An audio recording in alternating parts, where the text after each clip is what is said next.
I was walking a ribbon of highway, I saw above me and in the skyway, I saw below me a golden valley.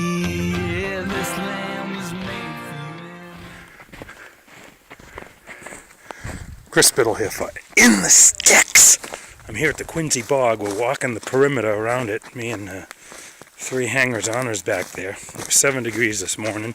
It's up to about 20 now. There's not a breath of wind, which makes it very tolerable.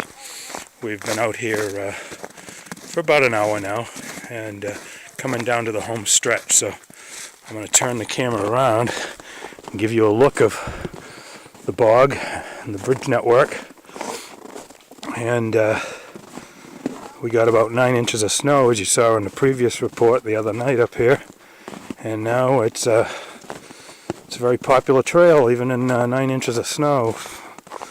Looks like less in some spots because it's still on the trees a lot. So here's one of the opening vistas of the Quincy Bog in Rumney.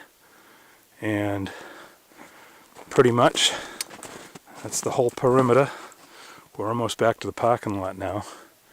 So that's today's adventure on In the Sticks. Chris Biddle for KPN Weather. Twitter, Facebook, worldwide interweb.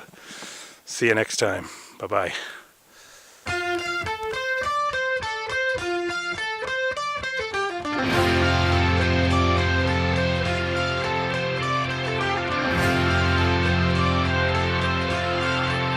As I was walking a ribbon of highway, I saw a